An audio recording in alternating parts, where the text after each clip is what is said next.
Yeah, looking forward to this week as we prep. You know, the seniors, always a special day when these guys have their last home game or what's scheduled to be their last home game. It's a special moment. It's always hard for me because of the tradition and the moments we've had with a lot of these guys. So it's a tremendous group to get to go out and play in front of their families, in front of the Georgia fan base against Charlotte. So we'll begin the prep for those guys today and this week.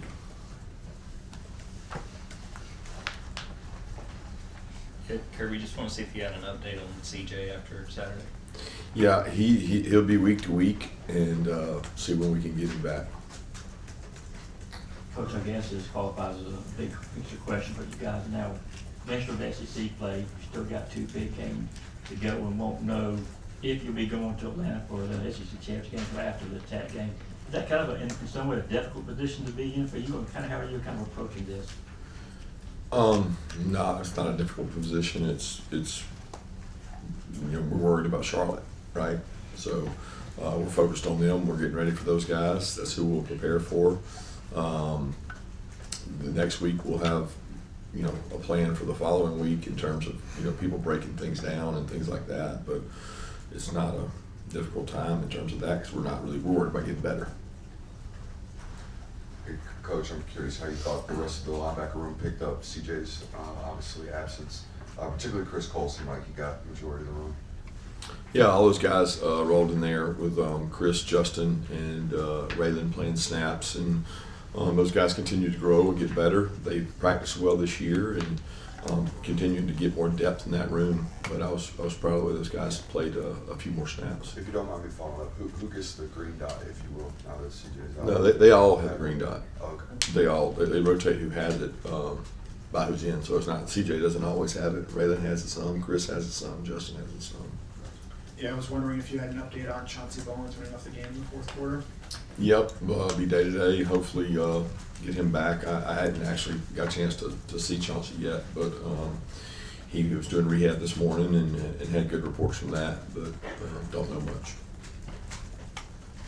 Yeah, Gabe Travis was in on a sack the other night. Just what have you made of his progression throughout this year as he's played by far the most snaps he's played in his career? Yeah, I think Gabe's been really consistent. He's played really hard, really physical. He's a twitchy player that we need in terms of being disruptive in movements and striking blockers. He's really tough. He's really physical. He's been really durable. I've been very pleased with his consistency throughout the entire season. Coach, just what has been James Cooley's impact on that wide receiver room, and what's kind of the impact that Javon Williams has had being around this group of guys in the wide receiver room? Yeah, Coley does a tremendous job. He's a really good teacher. He's passionate about his game. Every day he goes into his meeting room prepared to teach, to challenge, to motivate. He fires up NFL tape. He's got, whether it's Jamar Chase or like an NFL wideout, A.J. Brown, Devontae Smith. I mean, the concepts we use in our offense are very common in the NFL. So those guys really like seeing their the guys they look up to running those routes. And so Coley does a good job kind of integrating those things into his meeting to make it interesting. He teaches the toughness we need at that position, the skill set. He's done a good job recruiting, so I've been very pleased with what James has done. Just quick follow-up, what about Javon? I know he's been. Yeah, Javon works with those guys too. It's great because Coley knew Javon when he was here, and they've got a good relationship. He gives good energy. He gives experience. He's a guy that's played at that level, and he demands a lot of those guys. He pushes them. He's not afraid to challenge them, and I think that's helpful. Coach Jerleff, how do you collectively remember the senior class? Probably, more about this year because the majority of this senior class has had an increased role, at least from a leadership perspective, maybe a snap perspective in some guys' cases this year, because there were a lot of seniors last year, and this class has been unique in that this season's been different. They've been part of the new culture. First real senior class that was kind of brought into this group. A couple of them left last year, so Malachi and Michael, they were all part of this class that's gone. But when you look across the board, the fourth-year seniors, they were kind of the first. I mean, it was in its infancy, but they were in the NIL stage in phases. So, I mean, proud of them, love them like I do the others, and I want to continue for them to grow. Coach, back in preseason, you had talked about an element of patience that you had to have with this being such a young team. You know, getting to this point now, what has stood out to you and impressed you most about their growth from an intangible standpoint? I mean, we're going to be young every year, so I don't think college football is going to have old teams anymore. I think they're going to be youth across the board, and we're going to have to. I'm going to have to get used to being patient because it's what it is. How fast can you grow your youth compared to others? But I'm proud of this group and what they've done. They've got good intangibles. They work hard. They'll get tested this week in terms of their focus and how well they can continue to elevate as opposed to just sit there and idle by. They got to make a choice on whether they want to continue to get better. Coach, you just kind of alluded to some of the differences with college football now. You want to ask you about some numbers. I know you don't typically like to reflect on this, but it's kind of interesting. The last 5 years, you guys went 37-3 in the SEC, and I think that ties Saban as the best 5-year span in SEC play. I think Spurrier was 36-4. You played then. How different is it? How much more challenging is it now, do you think, to win SEC games than it was 10 years ago when you were part of that Saban staff that had that 5-year run, or even when you were a player and actually played against some of those Spurrier teams that had that 36-4 stretch? I think it's a hard question to answer. It's a hard comparison because my perspective as a player and my perspective as an assistant is very different than my perspective as a head coach. And it's changed within that window you talked about. I don't know that the early years that you're talking about in the 5-year span were that different than those years that I was an assistant. But the last two, since the expansion and the increased transiency and the increased in NIL, it's become a more parity league in the last two. So probably within that 5-year span you're talking about that record, it's been harder on the back end of it.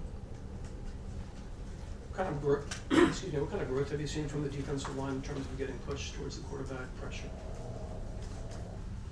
None. You think you're being consistent all year? We're consistent all year. Yeah. Okay. What of Oscar Delp's development as a person since you started recruiting him way back when have you been most proud of? Phrase that again. What part of Oscar have I been most proud of? Yeah. A ton. I mean, like his maturity. He was really mature last year. He was a 3rd-year player that was really like a 4th-year player last year, and he's a 4th-year player this year. It's like a 5th-year player. He does things naturally that like you just get over time, and he's really smart, really wise.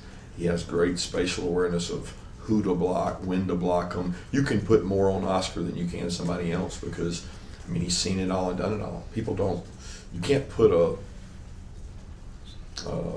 value, and I don't mean a monetary value, I mean like a value in terms of our team on what he does for the team.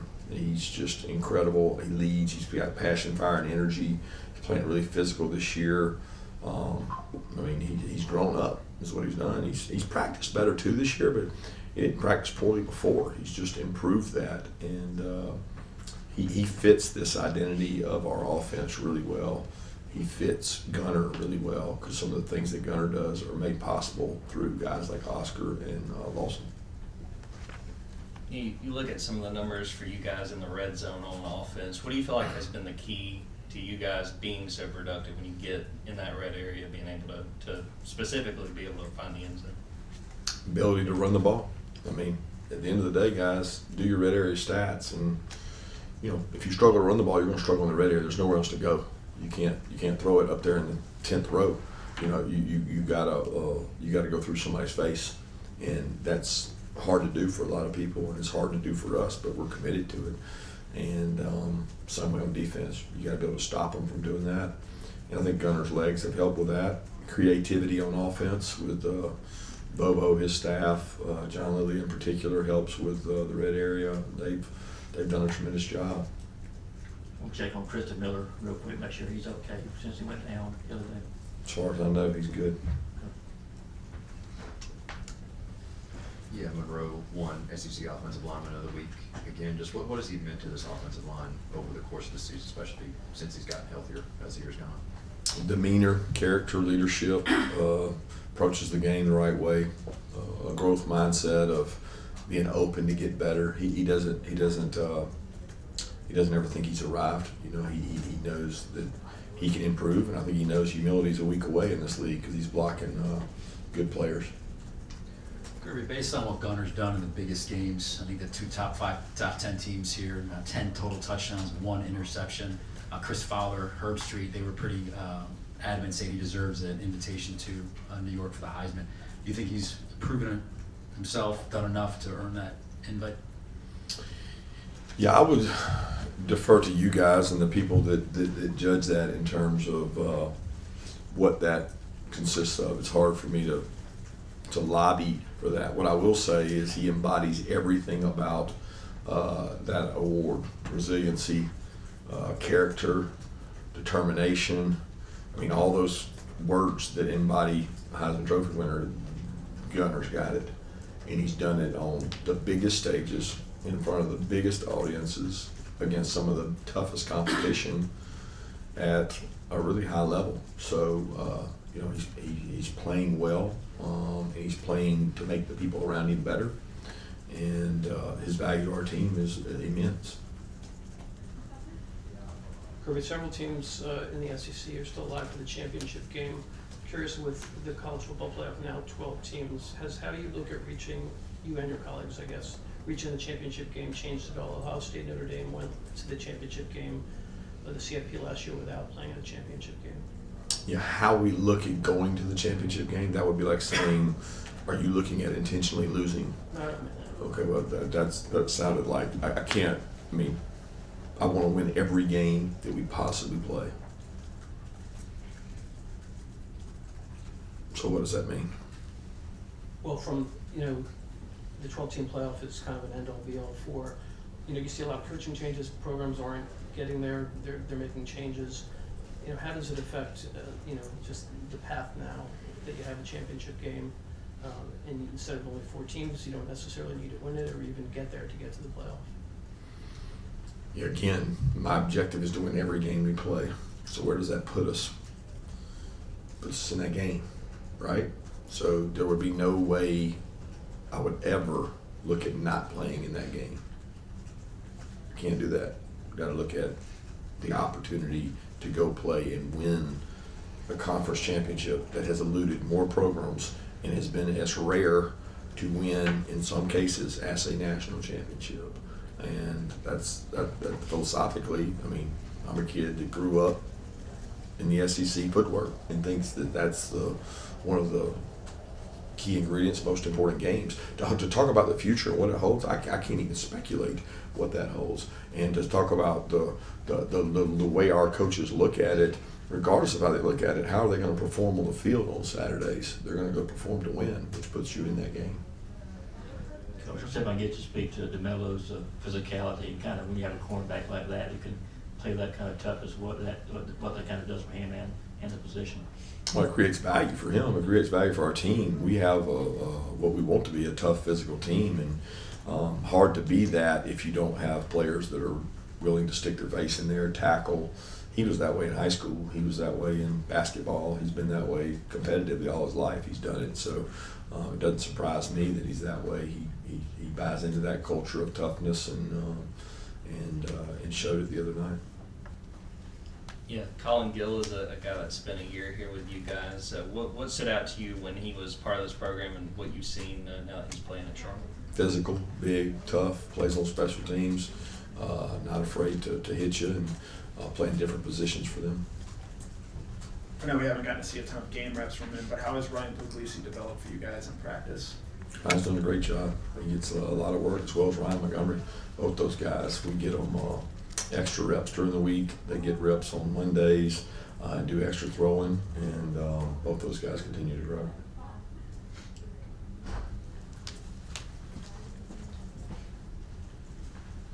Kirby, how do you balance, you talked about that for the game, guys wanting to check, you don't have guys that just want to check, you have guys that want to play physical. If you have really hard physical practices, how do you balance keeping it from saying, this is just too much, I'm ready to hit the portal, I'll go somewhere else where it's easier.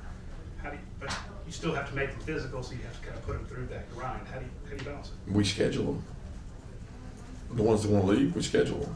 We try to get them on the schedule, because when they want to leave because they're not physical, that means they're probably going to a place that's not physical. We like those places. We like to play them.